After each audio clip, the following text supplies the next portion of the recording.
Hello students, welcome back to my channel. ನಾನು ನಿಮ್ಮ educator ರಚನಾ. So ಈಗ ಸೆಪ್ಟೆಂಬರ್ ಮಂತ್ ಇಂದ ನೀವು ಸ್ಟಾರ್ಟ್ ಮಾಡಿದ್ರು ನೀಟ್ 2025 ಎಕ್ಸಾಮ್ ಅಲ್ಲಿ 700+ ಸ್ಕೋರ್ ಮಾಡ್ಲಿಕ್ಕೆ ಸಾಧ್ಯನಾ? ಸೊ ಸಾಧ್ಯ ಆಗುತ್ತೆ. ಯಾಕಂದ್ರೆ ನಾನು ನಿಮ್ ಜೊತೆ ಅದನ್ನ ಕಂಪ್ಲೀಟ್ ಪ್ಲಾನ್ ನ ಶೇರ್ ಮಾಡ್ತೀನಿ. ಯಾವ ತರ ನೀವು ಪ್ಲಾನ್ ಮಾಡಬೇಕು, ಸ್ಟ್ರಾಟಜೀಸ್ ಏನೇನು, ಯಾವ ತರ ಅದನ್ನ ಎಕ್ಸಿಕ್ಯೂಟ್ ಮಾಡಬೇಕು, ಸಿಲೆಬಸ್ ಏನೇನು ನೋಡ್ಕೋಬೇಕು, ಟೈಮ್ ಟೇಬಲ್ ಯಾವ ತರ ನೀವು ಪ್ರಿಪೇರ್ ಮಾಡ್ಕೋಬೇಕು, ಮತ್ತೆ ಏನೇನ್ ಸೋರ್ಸ್ ನ ನೀವು ಚೂಸ್ ಮಾಡಬೇಕು ಅಂತ ಕಂಪ್ಲೀಟ್ ಆಗಿ ನಾನು ಈ ವಿಡಿಯೋದಲ್ಲಿ ನಿಮಗೆ ಕವರ್ ಮಾಡಿ ಪ್ಲಾನ್ ಮಾಡಿ ಕೊಡ್ತೀನಿ. ಸೊ ಅದನ್ನ ನಾನು ಸ್ಟ್ರಾಟಜಿ ಎಕ್ಸ್ಪ್ಲೇನ್ ಮಾಡೋಕ್ಕೂ ಮುಂಚೆ ನಾನು ಒಂದು ಚಿಕ್ಕ ಸ್ಟೋರಿ ಹೇಳ್ತೀನಿ, ಅದನ್ನ ಕೇಳಿಸ್ಕೊಳ್ಳಿ. ಸೊ ಒಂದು ಸ್ಕೂಲ್ ಹುಡುಗ ಇದ್ದಾನೆ, ಅವನು ವಿಲೇಜ್ ಇಂದ ಹೋಗ್ತಾ ಇರ್ತಾನೆ. ಆ ಕಡೆ ವಿಲೇಜ್ ಇಂದ ಆಚೆ ಸೈಡ್ ಔಟ್ಸ್ಕರ್ಟ್ಸ್ ಅಲ್ಲಿ ಹೋಗ್ತಾ ಇರ್ತಾನೆ. ಹೋಗ್ಬೇಕಾದ್ರೆ ಅವನ ಕಣ್ ಮುಂದೆ ಆನೆ ಕಾಣಿಸುತ್ತೆ. ಸೊ ಈ ಆನೆನ ಅಬ್ಸರ್ವ್ ಮಾಡ್ತಾನೆ. ಆನೆ ಕಾಲಿಗೆ ಹಗ್ಗ ಕಟ್ಬಿಟ್ಟು ಟೈ ಮಾಡಿರ್ತಾರೆ, ಕಟ್ಟು ಒಂದ್ ಕಡೆ ನಿಲ್ಸಿರ್ತಾರೆ ಆನೆಗೆ. ಮಾವುತ ಏನು ಬೇರೆ ಕಡೆ ಹೋಗಿರ್ತಾನೆ ರೆಸ್ಟ್ ಮಾಡ್ಲಿಕ್ಕೆ. ಸೊ ಈ ಹುಡ್ಗ ಏನ್ ನೋಡ್ತಾ ಇದ್ದಾನೆ, ಅಬ್ಸರ್ವ್ ಮಾಡ್ತಾ ಇದ್ದಾನೆ ಅಂದ್ರೆ, ಇಷ್ಟು ಚಿಕ್ಕದಾಗಿರುವಂತ ಹಗ್ಗ ಈ ದೈತ್ಯವಾದ ಆನೆನ ಹೆಂಗೆ ಇಟ್ಕೊಂಡಿದೆ. ಆನೆ ಮನ್ಸ್ ಮಾಡಿದ್ರೆ ಈ ಹಗ್ಗನ ಬಿಚ್ಕೊಂಡು ಓಡೋಗ್ಬೋದಿತ್ತು. ಅಂದ್ರೂ ಕೂಡ ಈ ಟೈ ಮಾಡಿರ್ತಾರಲ್ಲ, ಅದಕ್ಕೇನೆ ಅದೇ ಪ್ಲೇಸ್ ಅಲ್ಲೇ ಇರುತ್ತೆ, ಎಲ್ಲೂ ಹೋಗ್ತಾ ಇರಲ್ಲ, ಅಲ್ಲೇನೆ ಹಂಗೇನೆ ಇರ್ತಾ ಇದೆ. ಸೊ ಅಂದ್ರೂನು ಈ ಮಾವುತ ಇದಾನಲ್ಲ, ಸ್ವಲ್ಪನೂ ಅವನಿಗೆ ಚಿಂತೆ ಮಾಡ್ತಾನೆ ಇಲ್ಲ, ಅವನು ಚಿಂತೆ ಮಾಡ್ತಾನೆ ಇಲ್ಲ. ಅವನ ಮುಖದಲ್ಲಿ ಏನು ಚಿಂತೆ ಇರಲ್ಲ, ಆರಾಮಾಗಿ ಅವನು ಬ್ರೇಕ್ ಅಲ್ಲಿ ಟೀ ಕುಡಿತಾ ಆರಾಮಾಗಿ ಅಲ್ಲಿ ಕೂತಿರ್ತಾನೆ. ಎರಡೂನು ಅಬ್ಸರ್ವ್ ಮಾಡ್ತಾನೆ, ಮಾವುತನೂ ಅಬ್ಸರ್ವ್ ಮಾಡ್ತಾ ಇದ್ದಾನೆ, ಮತ್ತೆ ಆನೆನೂ ಅಬ್ಸರ್ವ್ ಮಾಡ್ತಾ ಇದ್ದಾನೆ.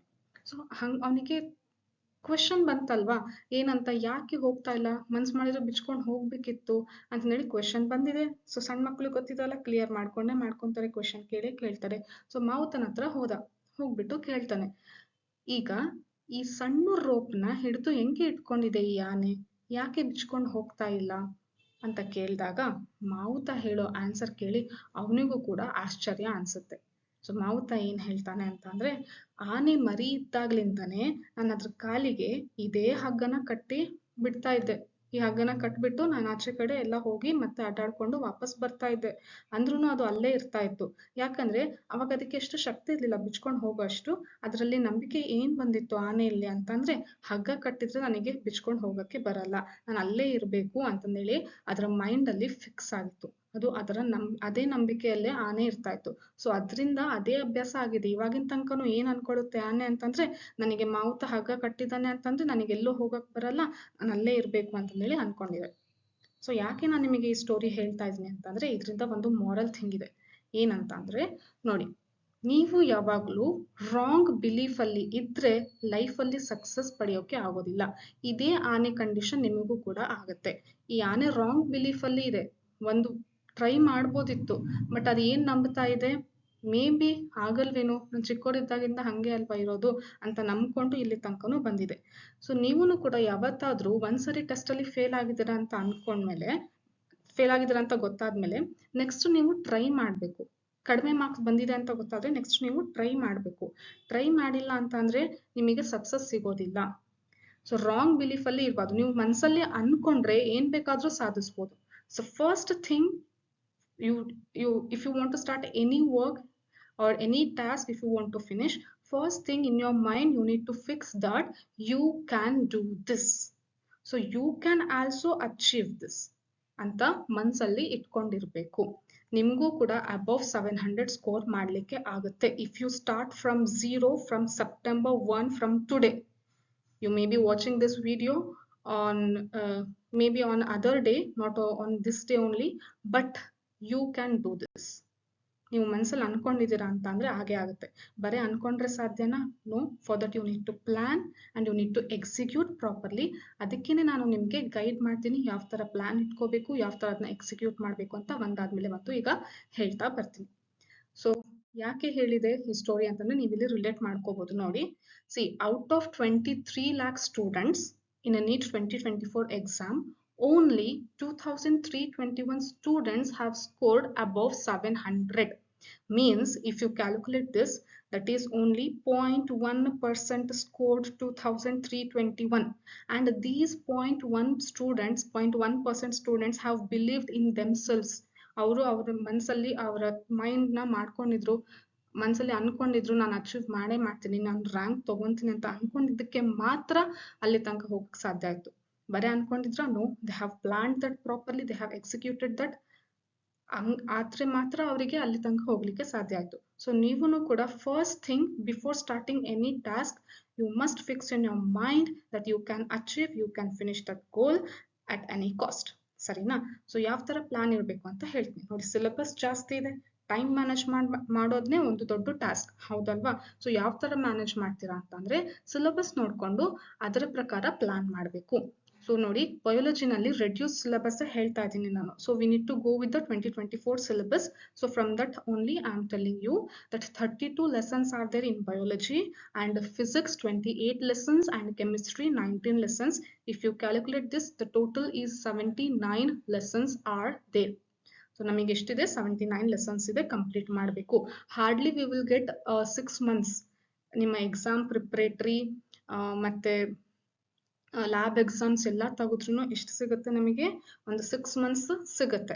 ಆ 6 month ಅಲ್ಲಿ ದಟ್ 6 monthಗೆ ಇಷ್ಟು ಕವರ್ ಮಾಡಬೇಕು ಅಂತ ಅಂದ್ರೆ ಅದನ್ನ ನೀವು ಯಾವ್ದನ್ನ ಬ್ರೇಕ್ ಮಾಡ್ಕೊಂತೀರಾ? 6 month plan is broken down into monthly plan. So ದೊಡ್ಡ ಗೋಲ್ನ ಬ್ರೇಕ್ ಮಾಡ್ಕೋಬೇಕು ಮಂತ್ಲಿ ಪ್ಲಾನಿಗೆ. ಸೊ ಮಂತ್ಲಿ ಪ್ಲಾನ್ ತಗೊಂಡಾಗ ಎಷ್ಟಾಗುತ್ತೆ? ಬಯಾಲಜಿ 6 chapters ಫಿನಿಶ್ ಮಾಡಬೇಕು 1 month ಅಲ್ಲಿ, ಮತ್ತೆ physics 4, chemistry 4.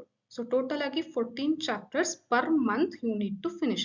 That is your monthly target.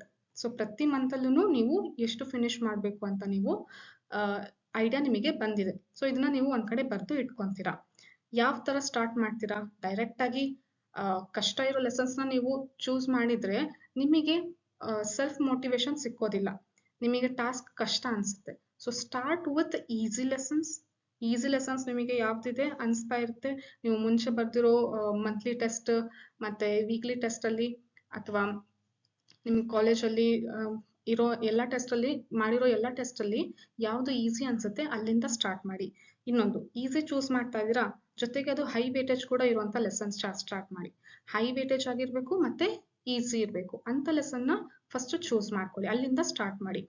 So chemistry 4 lessons ತಗೊಂತೀರಾ, ಫಿಸಿಕ್ಸ್ 4 lessons ತಗೊಂತೀರಾ, biology 6 chapters. So monthly target ಅಂತೂ ಸೆಟ್ ಆಯ್ತು.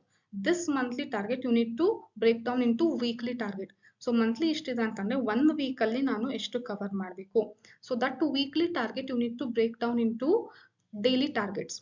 Means daily you need to prepare to do list. To do ಲಿಸ್ಟ್ನ ನೀವು prepare ಮಾಡ್ಕೊಳ್ಳೇಬೇಕು.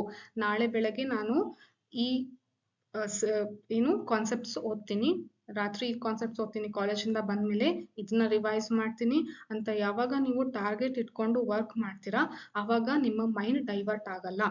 The thing is for the brain you need to always give deadlines. Task ಕೊಡ್ತಾ ಇದ್ರೆ ಮಾತ್ರ correct ಆಗಿ proper ಆಗಿ work ಆಗುತ್ತೆ. ನೀವು ಏನು ಟಾಸ್ಕ್ ಕೊಟ್ಟಿಲ್ಲ, ಏನೂ ಡೆಡ್ ಲೈನ್ಸ್ ಕೊಟ್ಟಿಲ್ಲ ಅಂತಂದ್ರೆ ಆರಾಮಾಗಿ ಎಷ್ಟು ದಿನ, ಇನ್ನೂ ಅಷ್ಟೊಂದು ದಿನ ಇದೆ ಅಲ್ಲ ಅಂತಂದೇಳಿ ಆರಾಮಾಗಿ ನಾವು ಇದ್ಬಿಡ್ತೀವಿ. The thing is you need to plan this properly. ಸರಿನಾ? ಸೊ ಇದು ನಿಮ್ಮ ಪ್ಲಾನ್ ಆಗಿರ್ಬೇಕು. ನೆಕ್ಸ್ಟ್ ಸಿಲೆಬಸ್ ನೋಡೋದಾದ್ರೆ 2024 ಸಿಲೆಬಸ್ನೇ ಫಾಲೋ ಮಾಡಬೇಕಾಗುತ್ತೆ. ಯಾಕಂದ್ರೆ ಹೊಸ ಸಿಲೆಬಸ್ ಅವರು ಯಾವಾಗ NTA ಅವರು ರಿಲೀಸ್ ಮಾಡ್ತಾರೆ ಅಂತಂದ್ರೆ ನವೆಂಬರ್ ಡಿಸೆಂಬರ್ ಟೈಮಲ್ಲಿ ರಿಲೀಸ್ ಮಾಡ್ತಾರೆ. ಸೊ ಅಲ್ಲಿ ತನಕ ವೇಟ್ ಮಾಡೋ ಹಾಗಿಲ್ಲ. So we need to follow the reduce syllabus which is already updated for 2024 exam, and that syllabus PDF I will share that in Telegram channel share ಮಾಡ್ತೀನಿ. ಮತ್ತೆ old new NCERT ಏನು changes ಇದೆಲ್ಲ ಅದನ್ನ ನೀವು ಗಮನ ಇಟ್ಕೊಂಡು ಓದಬೇಕು. ಬಯಾಲಜಿ ಅಂತ ಹೇಳೋದಾದ್ರೆ physics majorly sentence biology NCERT ಇಂದಾನೆ ಅಲ್ವಾ ಬರೋದು. ಸೊ ಬಯಾಲಜಿಗೆ ಜಾಸ್ತಿ ಇಂಪಾರ್ಟೆನ್ಸ್ ಕೊಡಬೇಕು. ಓಲ್ಡ್ NCERT ಅಪ್ಡೇಟ್ ಆಗಿರೋದನ್ನ ನೀವು ಕರೆಕ್ಟಾಗಿ ನೋಡ್ಕೋಬೇಕು. ಮತ್ತೆ chemistry physics also you need to follow updated, and whatever the leftover is there from the old NCERT that will also you need to take into account and then read that properly. So ಬೇಕಿದ್ರೆ ನಾನು next week ಅಲ್ಲಿ okay sure I am going to upload one video on updated syllabus and whatever the syllabus you need to follow from old NCERT, whatever the chapters you need to follow, whatever the lines you need to follow from the old NCERT, and what is the proper that is complete outline I'll give in that video. So ನಿಮಗೆ complete ಆಗಿ ಆ ವಿಡಿಯೋದಲ್ಲಿ cover ಮಾಡಿ ಕೊಡ್ತೀನಿ next week ಅಲ್ಲಿ. ಅಥವಾ ಅದಕ್ಕಿಂತ ಮುಂಚೆನೆ ನೀವು ಇವಾಗ ಸ್ಟಾರ್ಟ್ ಮಾಡ್ತಾ ಇದ್ದೀರಾ ಅಂದ್ರೆ ಒಂದು ಲೆಸನ್ ಅಲ್ಲಿ ನಿಮಗೆ ಕ್ಲಾರಿಟಿ ಸಿಗಬೇಕು ಅಂತ ಅಂದ್ರೆ ಆ PDF ಶೇರ್ ಮಾಡಿರ್ತೀನಿ ಟೆಲಿಗ್ರಾಮ್ ಚಾನಲ್ ಅಲ್ಲಿ, ಲಿಂಕ್ ನಾನು ಡಿಸ್ಕ್ರಿಪ್ಷನ್ ಅಲ್ಲಿ ಹಾಕಿರ್ತೀನಿ, ನೀವು ಅಲ್ಲಿ ನೋಡಿ ತಗೋಬಹುದು. ನೆಕ್ಸ್ಟ್, ಈಗ ನಾನು ಹೇಳಿದೀನಿ ಅಂತಂದೇಳಿ 1 ವೀಕ್ ಇದನ್ನ ಮಾಡಿ ಮುಗಿಸಿದ್ರೆ ಆಗಲ್ಲ. ಕನ್ಸಿಸ್ಟೆನ್ಸಿ ನಿಮಗೆ ಇರಲೇಬೇಕು, ಮೇಂಟೈನ್ ಮಾಡಲೇಬೇಕು. Consistency is the key for the success. ಎಲ್ಲರೂ ಹೇಳ್ತಾರೆ, ಆದ್ರೆ ಹೆಂಗೆ ಕನ್ಸಿಸ್ಟೆಂಟ್ ಆಗಿ ಇರಬೇಕು ಅಂತ ಹೇಳ್ತಾರಾ? ಇಲ್ಲ. ಸೊ ಅದನ್ನೇ ನಾನು ನಿಮಗೆ ಹೇಳ್ಕೊಟ್ಟಿರೋದು, ಯಾವ ತರ ಪ್ಲಾನ್ ಇಟ್ಕೊಂಡಿರ್ಬೇಕು, ನಿಮ್ಮ ಮೈಂಡಿಗೆ ಡೆಡ್ ಲೈನ್ಸ್ ಕೊಟ್ಟಿರ್ಬೇಕು ಅಂತ ಹೇಳ್ತಾ ಇದ್ದೀನಿ. ಸೊ ಅದನ್ನ ನೀವು ಮೇಂಟೈನ್ ಮಾಡಿ. 1 ದಿನ ಮಾಡಿ 2 ದಿನ ಮಾಡಿ ಸ್ಟಾಪ್ ಮಾಡೋದಲ್ಲ, ಮತ್ತೆ ಯಾವಾಗೋ ನೆನಪಾಗಿ ಮತ್ತೆ 1 ವೀಕ್ ಬಿಟ್ಟು ಮತ್ತೆ ಅದನ್ನ ಫಾಲೋ ಮಾಡೋದಲ್ಲ. Day by day you need to do this properly. ಸರಿನಾ? ಸೋರ್ಸ್ ನೋಡೋದಾದ್ರೆ for all these PCB subject NCERT is the main thing. So for the biology, NCERT is the ultimate one, because from each and every line, from diagram, graph, that is flow chart, and summary of the NCERT also you need to read properly. ಸರಿನಾ? NCERT ನೇ ultimate.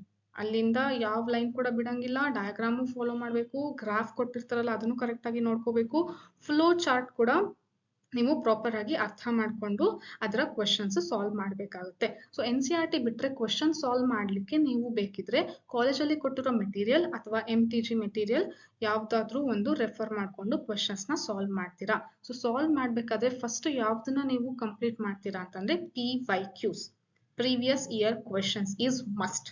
That is very very very very important. ನಾನು ಬೇರೆ ವಿಡಿಯೋದಲ್ಲಿನೂ ಕೂಡ ಹೇಳಿದ್ದೀನಿ, solve ಕೂಡ ಮಾಡಿಸ್ತಾ ಇರ್ತೀನಿ. ನಾನು ಇನ್ಸ್ಟಾಗ್ರಾಮ್ ಅಲ್ಲಿ 2 days ಅಥವಾ 3 days once ನಾನು ಕ್ವೆಶನ್ಸ್ ಕೂಡ ಹಾಕ್ತಾ ಇರ್ತೀನಿ, ನೀವು ಬೇಕಿದ್ರೆ ಅಲ್ಲಿನೂ ಕೂಡ ನೋಡ್ಕೋಬಹುದು. PYQ is very very important because every time, every exam, they'll follow the questions from previous year questions. They will frame questions from previous year questions only. So ಹಾಗಾಗಿ ಅದನ್ನ ನೀವು ಇಟ್ಕೊಳ್ಳೇಬೇಕು, ಸಾಲ್ವ್ ಮಾಡಲೇಬೇಕು. ಸರಿನಾ? ಸೊ ಇದು ನಿಮ್ಮ ಮೇನ್ ಸೋರ್ಸ್ ಆಗಿರೋದು NCERT. ಇದನ್ನ ನೀವು ಫಾಲೋ ಮಾಡ್ತೀರಾ. ನೆಕ್ಸ್ಟ್, ರೀಡಿಂಗ್ ಸ್ಟ್ರಾಟಜಿ ಏನೇನಿದೆ ಅಂತಾನೆ ಗೊತ್ತಾಯ್ತು, ಬಟ್ ಯಾವ ತರ ಓದಬೇಕು ಅಂತಂದೇಳಿ ಇವಾಗ ಹೇಳ್ತೀನಿ. So first thing is you need to follow pomodoro technique. ಬಹಳ ಸ್ಟೂಡೆಂಟ್ಸ್ ಕೇಳ್ತಾ ಇರ್ತಾರೆ, ನನಗೆ ಫೋಕಸ್ ಮಾಡೋಕ್ಕಾಗಲ್ಲ, ನಾನು ಕುತ್ಕೊಂಡಿರ್ತೀನಿ ಓದ್ಲಿಕ್ಕೆ ಬಟ್ ಮೈಂಡ್ ಡೈವರ್ಟ್ ಆಗುತ್ತೆ. ಯಾಕೆ ಆಗುತ್ತೆ ಅಂತಂದ್ರೆ, ನೀವು ಟಾಸ್ಕ್ ಇಟ್ಕೊಂಡು ಕೂತಿರ್ತೀರಾ 1 hour 2 hours ಅಲ್ಲಿ ನಾನು ಓದ್ಬೇಕು ಹಂಗೆ ಹಿಂಗೆ ಅಂತನೋ. The thing is whatever may be your target, but you should focus, you must focus up to 25 minutes. that's it. 25 minutes ತನಕ ಮಾತ್ರ ಓದ್ತೀರಾ, ಆಮೇಲೆ 5 minutes ಬ್ರೇಕ್. 5 minutes ಬ್ರೇಕ್ ಅಷ್ಟೇ. 5 minutes ಅಲ್ಲಿ ಮತ್ತೆ ಮೊಬೈಲ್ ನೋಡ್ತಾ ಸ್ಕ್ರಾಲ್ ಮಾಡ್ತಾ ಟೈಮ್ ಪಾಸ್ ಮಾಡೋದು ಅಲ್ಲ. That 5 minutes you need to think on other task. ಬೇರೆ ಏನಾದ್ರೂ ಟಾಸ್ಕ್ ಇದ್ರೆ ಅಥವಾ ಬೇರೆ ಏನಾದ್ರೂ ನೀವು ಯೋಚನೆಗಳನ್ನ ಮಾಡ್ಬೋದು ಆ 5 minutes ಬ್ರೇಕ್ ಅಲ್ಲಿ. ಸೊ ಕಾನ್ಸಂಟ್ರೇಟ್ ಆಗಿ ಕುತ್ಕೊಂಡು ಓದ್ಬೇಕಾಗಿರೋದು 25 minutes. After that 5 minutes break. Again you start reading that 25 minutes. Like this, you need to break that 1 hour into 25 minutes, 5 minutes, 25 minutes, 5 minutes, like that. So this technique is known as Pomodoro technique ಅಂತ ಹೇಳ್ತೀವಿ. So ಇದನ್ನ follow ಮಾಡಿ ನೀವು correct ಆಗಿ concentrate ಮಾಡ್ಕೊಂಡು focus ಮಾಡ್ಕೊಂಡು ಓದ್ಬೋದು. ಓಕೆನಾ? ನೆಕ್ಸ್ಟ್, ಪಾರ್ಕಿನ್ಸನ್ಸ್ ಲಾ. ಯಾರು ನನ್ನ ವಿಡಿಯೋಸ್ ಯಾವಾಗಲೂ ನೋಡ್ತಾ ಇರ್ತೀರೋ ಅವ್ರಿಗೆ ಗೊತ್ತಿದೆ, ಯಾಕಂದ್ರೆ ನಾನು ಮುಂಚೆನೂ ಕೂಡ ಒಂದು ವಿಡಿಯೋದಲ್ಲಿ ಇದನ್ನ ನಿಮ್ ಜೊತೆ ಶೇರ್ ಮಾಡಿದ್ನಿ. ಪಾರ್ಕಿನ್ಸನ್ಸ್ ಲಾ ಅಂತಂದ್ರೆ ಏನು? That is one scientist have introduce this law. That is ಏನಂತ ಅವ್ರು ಏನ್ ಹೇಳ್ತಾರೆ, ಆ ಬುಕ್ಕಲ್ಲಿ ಅವ್ರು ಬರ್ದಿರೋ ಬುಕ್ಕಲ್ಲಿ ಏನ್ ಹೇಳಿದ್ದಾರೆ ಅಂತಂದ್ರೆ, ಒಂದ್ ಲೇಡಿಗೆ ಪೋಸ್ಟ್ ಕಾರ್ಡ್ ಮಾಡ್ಲಿಕ್ಕೆ ಇರ್ತದೆ ಟಾಸ್ಕ್. ಏನಂತಂದ್ರೆ 1 ದಿನ ಇರುತ್ತೆ. ಸೊ 1 ದಿನದಲ್ಲಿ ಪೋಸ್ಟ್ ಕಾರ್ಡ್ ಮಾಡ್ಬೇಕು. ಸೊ ನೆಕ್ಸ್ಟ್ ಡೇ ಅದನ್ನ ಸಬ್ಮಿಟ್ ಮಾಡ್ಬೇಕು ಅಂತ ಇರುತ್ತೆ. ಸೊ ಆ ಲೇಡಿ ಏನ್ ಮಾಡ್ತಾರೆ, 1 ದಿನ ಇದೆ, ನಾನು ಆರಾಮಾಗಿ ಮಾಡ್ಲಿಕ್ಕೆ ಏನು 1 hour ಅಷ್ಟೇ ಬೇಕು ನನಗೆ ಅಂತ ಹೇಳಿ ಮಾರ್ನಿಂಗ್ ಇಂದ ಸಂಜೆ ತನಕ ಫುಲ್ ಎಲ್ಲ ಟೈಮ್ ಪಾಸ್ ಮಾಡ್ಕೊಂತ ಲಾಸ್ಟಿಗೆ ಇನ್ನು ರಾತ್ರಿ 1 hour ಇದ್ದಾಗ ಅವಾಗ ಕುತ್ಕೊಂಡು ಪೋಸ್ಟ್ ಕಾರ್ಡ್ ಮಾಡಿ ನೆಕ್ಸ್ಟ್ ಡೇ ಸಬ್ಮಿಟ್ ಮಾಡ್ತಾಳೆ. ಸೊ ಇಲ್ಲಿ ಏನಂತ ಅಂದ್ರೆ, ಇಫ್ ಅದೇ ಟಾರ್ಗೆಟ್ ಏನಾದ್ರೂ ಕೊಟ್ಟಿದ್ದಿದ್ರೆ 1 hour ಅಲ್ಲಿ ಮಾಡ್ಬೇಕು ಅಂತ, 1 hour ಅಲ್ಲಿ ಮಾಡ್ಬಿಟ್ಟು ನನಗೆ ಸಬ್ಮಿಟ್ ಮಾಡು ಅಂತಂದೇಳಿ ಯಾರಾದ್ರೂ ಹೇಳಿದಿದ್ರೆ, ಆ ಲೇಡಿ ಏನ್ ಮಾಡ್ತಾ ಇದ್ಲು, 1 hour ಅಲ್ಲಿನೇ ಅದನ್ನ ಕಂಪ್ಲೀಟ್ ಮಾಡ್ತಾ ಇದ್ಲು. So the thing is, what I want to say is, always fix deadline to your task. Suppose ನಾನು 1 day ಅಲ್ಲಿ 1 lesson ಓದ್ತೀನಿ ಅಂತ ಅನ್ಕೊಂಡ್ರೆ ಅದನ್ನ ಕಂಪ್ಲೀಟ್ ಆಗಿ ಓದು ಮುಗಿಸ್ಬೇಕು. ಅಥವಾ 2 daysಗೆ ಆ ಲೆಸನ್ ನ ಮುಗಿಸ್ತೀನಿ ಅಂತ ಅನ್ಕೊಂಡಿದ್ರೆ ನೀವು ಕಂಪ್ಲೀಟ್ ಆಗಿ 2 days ನ ಏನ್ ಮಾಡ್ತೀರಾ, ವೇಸ್ಟ್ ಮಾಡ್ತೀರಾ, ಪ್ರೊಕ್ರಾಸ್ಟಿನೇಟ್ ಮಾಡ್ಕೊಂತ ಹೋಗ್ತೀರಾ ನಿಮ್ ವರ್ಕ್ ನ. ಹಂಗ್ ಮಾಡ್ದಂಗೆ ಏನಾಗುತ್ತೆ, ನಿಮ್ ಗೋಲ್ ರೀಚ್ ಆಗೋದಿಲ್ಲ. ಗೋಲ್ ರೀಚ್ ಆಗಿಲ್ಲ ಅಂದ್ರೆ ನಿಮ್ ಕನ್ಸು ಮುಗೀತು, ಅಲ್ಲೇ ದಿ ಎಂಡ್ ಮಾಡಬೇಕಾಗುತ್ತೆ. So if you have the passion to become a doctor then you must follow these reading techniques from today from now. ಸರಿನಾ? ನೆಕ್ಸ್ಟ್ ಇದನ್ನೆಲ್ಲ ಫಾಲೋ ಮಾಡ್ತಾ ಇರ್ತೀರಾ, ಓದ್ತಾ ಇರ್ತೀರಾ, ಬಟ್ ಮೈಂಡ್ಗೆ ಪ್ರಾಪರ್ ಆಗಿ ರೆಸ್ಟ್ ಕೊಟ್ಟಿಲ್ಲ ಅಂತ ಅಂದ್ರೆ ನೀವು ಮಾಡಿರೋದು ಎಲ್ಲ ಪ್ಲಾನ್ ಕೂಡ ಫೇಲ್ ಆಗುತ್ತೆ. That is our brain requires minimum of 6 hours of sleep. ನೀವು 6 hours ಸ್ಲೀಪ್ ಮಾಡಿದ್ದೀರಾ, ಓಕೆ. ಇಲ್ಲ ಅಂತಂದ್ರೆ ಬ್ರೈನ್ ಪ್ರಾಪರ್ ಆಗಿ ಫಂಕ್ಷನ್ ಮಾಡೋದಿಲ್ಲ. ನೀವು ಎಷ್ಟೊತ್ತು ಓದ್ತಾ ಇರ್ತೀರ ಕುತ್ಕೊಂಡು ಅಂದ್ರೂ ನಿಮಗೆ ತಲೆಗೆ ಹೋಗ್ತಾ ಇರಲ್ಲ. ಯಾಕೆ? ತಲೆಯಲ್ಲಿ ನಿಮ್ಮ ಬ್ರೈನಿಗೆ ರೆಸ್ಟ್ ಕೊಟ್ಟಿರಲ್ಲ, ಅದಕ್ಕೆ ಕೆಮಿಕಲ್ ಸರಿಯಾಗಿ ವರ್ಕ್ ಆಗ್ತಿಲ್ಲ, ಹಾರ್ಮೋನ್ ಸರಿಯಾಗಿ ವರ್ಕ್ ಆಗ್ತಾ ಇಲ್ಲ. Because you have not given brain proper rest. ಸುಮ್ಮನೆ ಕುತ್ಕೊಂಡಾಗ ಸಾವಿರ ಯೋಚನೆ ಮಾಡ್ಕೊಂತ ಅದು ಇದು ಎಲ್ಲ ಯೋಚನೆ ಮಾಡ್ಕೊಂತ ಕುತ್ಕೊಂಡ್ರೆ ಹೆಂಗಾಗತ್ತೆ? ಸೊ ಓದ್ತಾ ಇದ್ದೀರಾ ಅಂತಂದ್ರೆ ಕರೆಕ್ಟ್ ಆಗಿ ಅದನ್ನೇ ಫೋಕಸ್ ಮಾಡಿ ಓದ್ಬೇಕು, ಮತ್ತೆ ಪ್ರಾಪರ್ ಆಗಿ ರೆಸ್ಟ್ ಕೂಡ ಕೊಟ್ಟಿರ್ಬೇಕು. 6 hours sleep is minimum. Then the thing is all you know, ಇದನ್ನೆಲ್ಲ ನಿಮಗೆ ಗೊತ್ತೇ ಇದೆ, ಮುಂಚೆನೂ ಹೇಳಿರ್ತಾರೆ. ಬಟ್ ಯಾಕೆ ಇನ್ನೊಂದ್ಸರಿ ಹೇಳ್ತಾ ಇದೀನಿ ಅಂದ್ರೆ ನಿಮಗೆ ಇನ್ನೊಂದ್ಸರಿ ಗೊತ್ತಾಗ್ಲಿ. ಇದನ್ನ ಕೇಳಿ ಅಟ್ಲೀಸ್ಟ್ ನೀವು ಇವಾಗಿಂದ ಸ್ಟಾರ್ಟ್ ಮಾಡ್ತೀರಾ ವರ್ಕ್ ಅಂತ ಅನ್ಕೊಂಡು ಹೇಳ್ತಾ ಇದ್ದೀನಿ. That is workout is very very important. At least 10 minutes or 15 minutes a day. Just start doing this. You will see the difference in a month. Then you come and tell in the comment section, yes ma'am, I have did this and I have seen the changes in me. Will you do this? Yes, that is 10 minutes or 15 minutes workout daily. The workout is not only for yoga exercise, that is anything. You may go for a run for 10 minutes or jogging, anything is okay. That is at least you must give a proper work to your hands, legs, everything. That is body should work in that 10 minutes. Your body must move for 10 or 15 minutes. For if you do this regularly, then you will see the changes, I'll bet. ಓಕೆನಾ? So ಇದನ್ನ ನೀವು work ಮಾಡಲಿಕ್ಕೆ start ಮಾಡಿ, workout ಮಾಡಿ. ಏನಾದರೂ ಇರ್ಬೋದು, ಯೋಗನೇ ಮಾಡಬೇಕು, proper ಆಗಿ ಎಕ್ಸಸೈಸೇ ಮಾಡಬೇಕು ಅಂತ ಇಲ್ಲ, ಏನಾದರೂ ಮೂವ್ಮೆಂಟ್ ಮಾಡಿ. At least 10-15 minutes anything. That is jogging ಆಗಿರ್ಬೋದು, ರನ್ನಿಂಗ್ ಆಗಿರ್ಬೋದು, ಏನಾದರೂ ಸಿಂಪಲ್ ಎಕ್ಸಸೈಸ್ ಆದರೂ ಆಗಿರ್ಬೋದು, ನೀವು ಮಾಡಿ ನೋಡಿ. ಯಾಕಂದ್ರೆ ನಮ್ಮ ಬಾಡಿ ಯಾವಾಗ ಹೆಲ್ದಿ ಆಗಿ ಇರುತ್ತೋ ಆವಾಗ ಮೈಂಡ್ ಚೆನ್ನಾಗಿ ವರ್ಕ್ ಆಗುತ್ತೆ. So thing is only this is ಏನಂತಂದ್ರೆ ಇಷ್ಟ ಇರೋದು. ಸೊ ಹಾಗಾಗಿ ಇದನ್ನ ಫಾಲೋ ಮಾಡಿ. ಸೊ ಇದು ನಿಮ್ಮ ರೀಡಿಂಗ್ ಸ್ಟ್ರಾಟಜಿ ಆಯ್ತು. ಸೊ ಕೊನೆಗೆ ಏನಂತಂದ್ರೆ ರಿವಿಷನ್ ಸ್ಟ್ರಾಟಜಿ. ಓದಿರ್ತೀರಾ, ಯಾವ ತರ ರಿವೈಸ್ ಮಾಡ್ಬೇಕು ಅಂತ ನಿಮಗೆ ಗೊತ್ತಿರಬೇಕು. ಸೊ ರಿವಿಷನ್ ಯಾವ ತರ ಇಟ್ಕೋಬೇಕು ಅಂತಂದ್ರೆ, ಸೊ ಟಾರ್ಗೆಟ್ಸ್ ಹೇಳಿದ್ನಲ್ಲ, monthly to weekly, weekly to daily targets. But weekly targets ಇಟ್ಕೋಬೇಕಾದ್ರೆ at the end of the week, that is in the weekend, you need to revise whatever you have read in that whole week. ಒಂದು ವೀಕಲ್ಲಿ ಏನೇನು ಓದಿದ್ದೀರಾ ಅದನ್ನ month, that is weekend ಅಲ್ಲಿ ನೀವೇನ್ ಮಾಡ್ತೀರಾ, revise ಮಾಡಬೇಕು. ಯಾವ ತರ ರಿವೈಸ್ ಮಾಡಬೇಕು ಅಂದ್ರೆ ಮತ್ತೆ ಹೊಸದಾಗಿಂದ ಓದ್ತಾ ಕೂತ್ಬೇಕಾ? ನೋ. ನೀವು ಓದ್ಬೇಕಾದ್ರೆ ಕೀ ಪಾಯಿಂಟ್ಸ್ ಮಾಡ್ಕೊಂಡಿರ್ಬೇಕು. ಆ ಕೀ ಪಾಯಿಂಟ್ಸ್ ನ ವೀಕೆಂಡ್ ಅಲ್ಲಿ ನೀವು ಒಂದ್ಸರಿ ರಿವೈಸ್ ಮಾಡ್ತೀರಾ, ಒಂದ್ಸರಿ ನೋಡ್ಕೊಂತೀರಾ. ನೋಡಿದ್ಮೇಲೆ start solving questions on that topic. ಆ ಟಾಪಿಕ್ ಮೇಲೆ PYQs ನ ಸಾಲ್ವ್ ಮಾಡ್ಲಿಕ್ಕೆ ಕೂರ್ತೀರಾ. ಸೊ ಸಾಲ್ವ್ ಮಾಡ್ಬೇಕಾದ್ರೆ ಯಾವ ತರ ಬಹಳ ಜನ ಮಿಸ್ಟೇಕ್ ಮಾಡೋ ಬಹಳ ಸ್ಟೂಡೆಂಟ್ಸ್ ನಾನು ನೋಡಿದೀನಿ. ಏನ್ ಮಾಡ್ತೀರಾ ಅಂದ್ರೆ, ಸಾಲ್ವ್ ಮಾಡ್ಬೇಕಾದ್ರೆ ಒಂದು ಕ್ವೆಶನ್ ಓದ್ತೀರಾ, ABCD ಇರುತ್ತೆ, ನೀವು A ಅಂತ ಟಿಕ್ ಮಾಡ್ತೀರಾ. ಅದೇ ಬುಕ್ ಅಲ್ಲಿ ಅದೇ ಮೆಟೀರಿಯಲ್ ಅಲ್ಲಿ ಹಿಂದ್ಗಡೆ ಕೀ ಆನ್ಸರ್ಸ್ ಕೊಟ್ಟಿರ್ತಾರೆ. ಹಿಂಗ್ ಹೋಗಿ ನೋಡೋದು, ಕೀ ನೋಡೋದು, ಆನ್ಸರ್ ನೋಡೋದು, ಓ ಎ ಇದೆನಾ, ಓಕೆ ನಾನು ಕರೆಕ್ಟ್ ಹಾಕಿದೀನಿ ಅಂತ ಮುಂದೋಗೋದು. ಸೊ ರಾಂಗ್ ಆಯ್ತಾ ಅಲ್ಲೇನೆ ರಬ್ ಮಾಡ್ಕೊಂಡ್ಬಿಡೋದು. ರಾಂಗ್ ಆದ್ರೆ ಓ ಇದಾಗ್ಬೇಕಾಗಿತ್ತು ಕರೆಕ್ಟ್ ಅಂತಂದು ರಾಂಗ್ ಆಗಿರೋದನ್ನ ರಬ್ ಮಾಡಿ ಮತ್ತೆ ಟಿಕ್ ಮಾಡ್ಕೊಂಡು ಮತ್ತೆ ಮುಂದೋಗೋದು. That is a very wrong way to do your PYQs. ಏನ್ ಮಾಡ್ಬೇಕು ಅಂದ್ರೆ 10 minutes ಟೈಮ್ ಇಡಿ, 10 questions ಸಾಲ್ವ್ ಮಾಡಬೇಕು. 10 minutes ಪುಟ್ ಅಲ್ರಾಮ್, 10 minutes ಇಂದ ಸ್ಟಾಪ್ ವಾಚ್ ಅಲ್ಲಿ ಇಟ್ಕೊಳ್ಳಿ, 10 minutes ಅಲ್ಲಿ ಸಾಲ್ವ್ ಮಾಡಬೇಕು. ಸಾಲ್ವ್ ಮಾಡಿದ್ಮೇಲೆ you can go to the checking of the key answers. Key answers ನ ಚೆಕ್ ಮಾಡ್ಕೊಳ್ಳಿ. ಸೊ ಕೀ ಆನ್ಸರ್ಸ್ ಚೆಕ್ ಮಾಡಿದ್ಮೇಲೆ ಯಾವ್ದು ರಾಂಗ್ ಆಗಿದೆ ಅದನ್ನ ರೌಂಡ್ ಮಾಡ್ಕೊಳ್ಳಿ. ಪೆನ್ಸಿಲ್ ಅಲ್ಲಿ ರೌಂಡ್ ಮಾರ್ಕ್ ಮಾಡ್ಕೊಳ್ಳಿ. ಆ ಟಾಪಿಕ್ ನೀವು ವೀಕ್ ಇದೀರಾ ಅಂತ ಅರ್ಥ. ಅದನ್ನ ಹೋಗ್ಬಿಟ್ಟು ಮತ್ತೊಂದ್ಸರಿ ರಿವೈಸ್ ಮಾಡಬೇಕು. ಯಾವ್ದು ಕರೆಕ್ಟ್ ಆಗಿದೆ ಅದ್ರ ಬಗ್ಗೆ ಜಾಸ್ತಿ ಯೋಚನೆ ಮಾಡಕ್ ಹೋಗ್ಬೇಡಿ. ಯಾಕಂದ್ರೆ ಇದು revision time, you need to move fast. So what you need to do, whatever the topics you did wrong, whatever the questions you attended wrong, you need to revise that concept again and solve that question, solve that kind of questions once again. ಆ topic ಅಲ್ಲಿ ಇರುವಂತಹ questions ಮತ್ತೊಂದ್ಸರಿ solve ಮಾಡಿ, ಆಮೇಲೆ ನೋಡಿ correct ಆಗ್ತಿದನ. So correct ಆಗಿಲ್ಲ, ಅವಾಗೂ wrong ಆಯ್ತು ಅಂತಂದ್ರೆ ನಿಮಗೆ ಆ ಕಾನ್ಸೆಪ್ಟ್ ಕರೆಕ್ಟ್ ಆಗಿ ಕ್ಲಿಯರ್ ಆಗಿಲ್ಲ. Discuss with your lecturers or with your friends, clarify that and next move. ಅಲ್ಲೇ ಡೌಟ್ಸ್ ನ ಇಟ್ಕೊಂಡು ಕೂರ್ಬೇಡಿ. ಡೌಟ್ಸ್ ಇಟ್ಕೊಂಡು ಅದನ್ನ ರಾಶಿ ಮಾಡಿ ಇಟ್ಕೊಂಡಿರ್ತೀರಾ. ಕೊನೆಗೆ ಎಕ್ಸಾಮ್ ಟೈಮಲ್ಲಿ ನಾನು ಇದು ಆವಾಗಲೇ ಕೇಳಬೇಕಾಗಿತ್ತು ಅಂತ ಅನ್ಕೊಳೋದು ರಾಂಗ್. ಅವಾಗಿಂದವಾಗೇನೆ ಕ್ಲಿಯರ್ ಮಾಡಿಕೊಂಡು just move on. Okay, so this is your revision strategy. ಈ ಥರ ನೀವು ರಿವೈಸ್ ಮಾಡಬೇಕು. So at the end, what I need to say, what I want to say to you is, the thing is, I'll connect you to the first what we discussed, that is, this is you, it is completely you, and this is you when you start believing in yourself and start planning with your goals and execute that properly from today. The changes will be seen soon in your life. So this will be you if you start doing all these things what I have said in this video. So I want to know that how many of you will going to start these strategies what I have discussed in this video in the comment section. ನಾನು ಇವತ್ತಿಂದ September 1 ನಾನು upload ಮಾಡ್ತಾ ಇರೋದು video. So ಇವತ್ತಿಂದ ನೀವು ಯಾರೆಲ್ಲ start ಮಾಡ್ತೀರಾ ಈ ಸ್ಟ್ರಾಟಜಿನ, ಆಮೇಲೆ ನೀವು ಯಾವ ಥರ ನಿಮಗೆ ಇಷ್ಟ ಆಗಿರೋ ಪಾರ್ಕಿನ್ಸನ್ಸ್ ಲಾ ಹೇಳಿದ್ದೆ ಮತ್ತೆ ಪೊಮೊಡೋರೋ ಟೆಕ್ನಿಕ್ ಹೇಳಿದ್ದೆ, ಯಾವುದು ನೀವು ಅಪ್ಲೈ ಮಾಡ್ತೀರಾ, ಯಾವುದು ನಿಮಗೆ ಮುಂಚೆ ಗೊತ್ತಿತ್ತು, ಯಾವುದು ಇನ್ನು ಮುಂದೆ ಮಾಡ್ತೀರಾ, ನಿಮ್ಮ ಟಾಸ್ಕ್ ಏನು, ನಿಮ್ಮ ಗೋಲ್ ಏನು. So what ever may be that, you just drop that in the comment section below, so that will be your self promise and that will be your self inspiration.